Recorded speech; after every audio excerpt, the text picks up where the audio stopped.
Gail here, creator of Heart Art. I wanted to take you through the art materials that I suggest for the Heart Art at Home programs.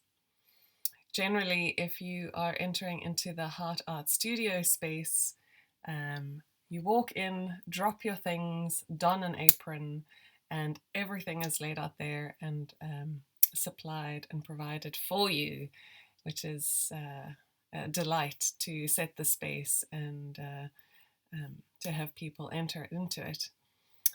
However, with Heart Art at Home, a little bit of effort is required on your side to be able to gather all of the materials together before we can enter into an art making process together.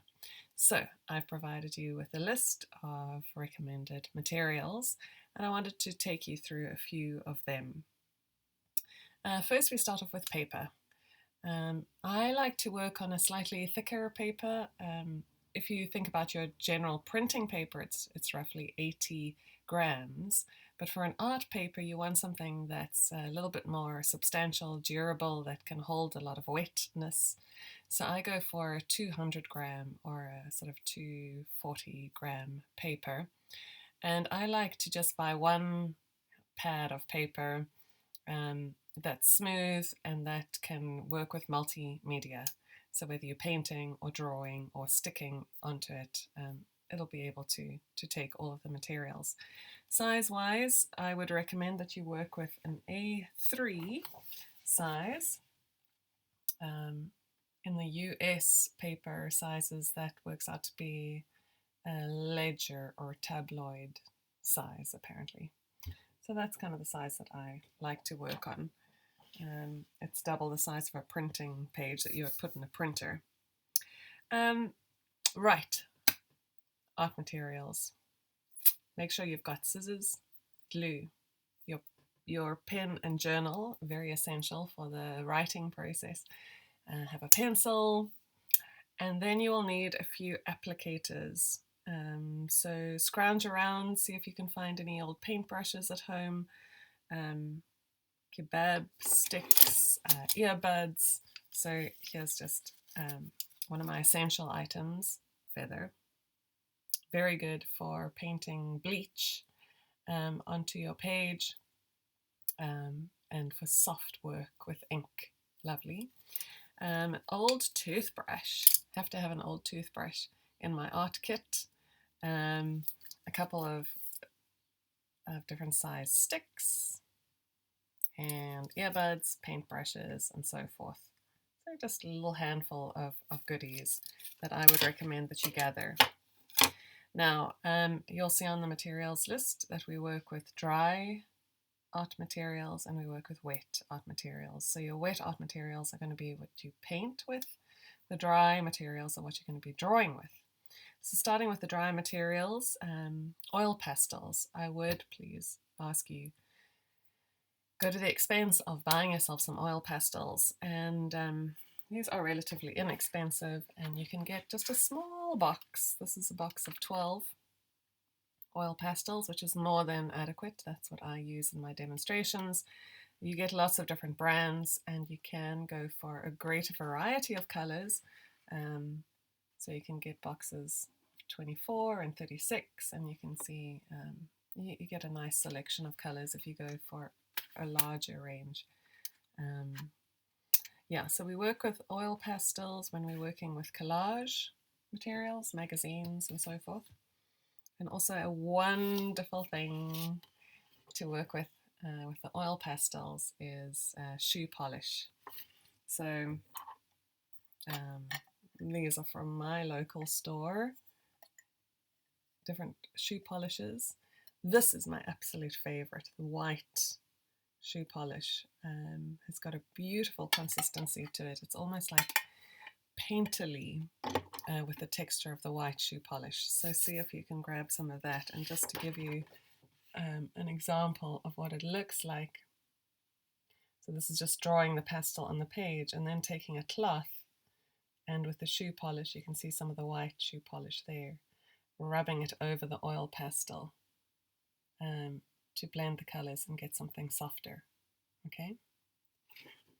So oil pastels. Next, chalk pastels or soft pastels. Depending on where you are, they'll be called different things.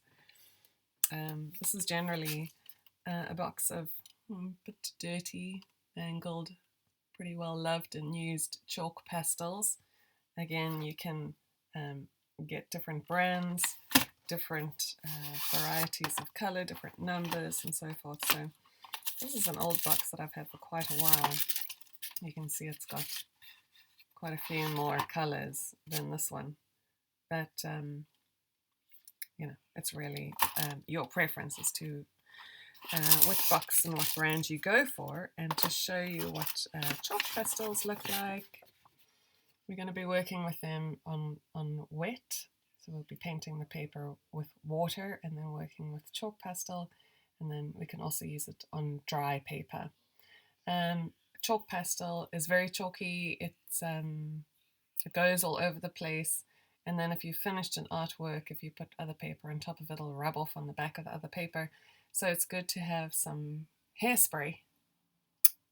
Or if you want to go to an art store, you can buy fixative to spray over that once you've finished your artwork, and then it won't all rub off. Okay. So those are the two dry materials that I just wanted to show you. There are others on the list, such as watercolor pencils and other goodies. But you can have a look at the list. I don't want to go into too much of detail there. So then we go on to the wet materials. The art making process, as uncontrolled as possible is where we want to be. We want to try and get to the point where we're not feeling tight or constricted or too controlled with our mediums. So I like to work with wet, watery substances that give us a lot more flexibility and movement in our art pieces. So mix yourself up a little bit of coffee. Now this is very concentrated coffee, so I'd say like at least 6 tablespoons of a cheap coffee, instant coffee, and some boiling water. This is some tea that I've brewed, 2 tea bags overnight that I brewed. This is rooibos, if you can get your hands on rooibos. It's a lovely kind of ready tea. Otherwise, any tea bags that you can let the bag seep for quite a while. Then I would recommend a black ink. Now, black ink, you can go for something that you would find in a stationer's shop that you would fill fountain pens with. You can go to an art shop and you can get things like acrylic pigment ink, and this is a liquid dye. But what I would recommend is if you can get your hands on some fabric dye in South Africa, you buy them at a pharmacy, might be at a home store, I don't know if you're not in South Africa. So these are examples of different fabric dyes, and the black fabric dye is fabulous. So you mix up the powder with boiling water, and don't put too much water in. The less water, the more concentrated the color. So and with the fabric dyes, you also get obviously your different colors. So I've got a blue, I've got a red, yellow, all sorts. I wanted to show you what they look like. Tea, so very light washes, neutral washes. Tea, coffee. This is the blue fabric dye, black fabric dye. And now what you can see with these little stripes is me dipping the feather into bleach. So household bleach, thin bleach, is great to use on water-soluble materials. If you can't get your hands on fabric dye, what I also experimented with is food colouring. See the food colouring here? That was a pink food colouring. This was a lemon essence. So very soft colour. And this one I mixed the pink food colouring and the lemon essence together. And then this is the bleach again, so you can see how effective that was. This is the acrylic ink that you can buy at an art store. It does not react with the bleach, okay?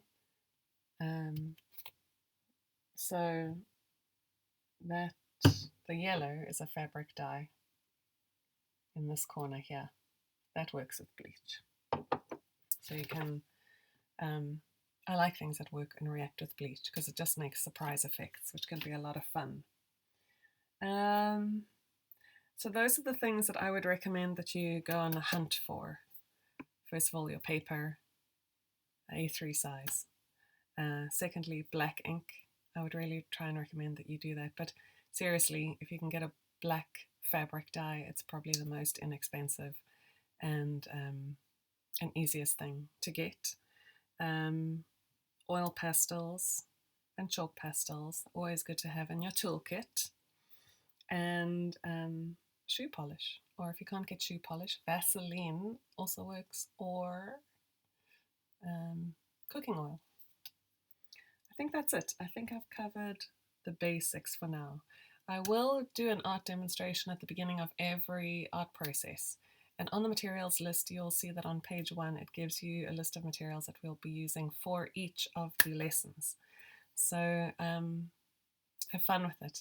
And remember to be flexible. If you can't get black ink, leave it out. Use a black pen. If you can't get pastels, maybe you can find some wax crayons or some pencil crayons. Be flexible with yourself. Don't worry if you can't find everything that's specifically on my list. Use what you can get your hands on and what's easily accessible to you. Get creative.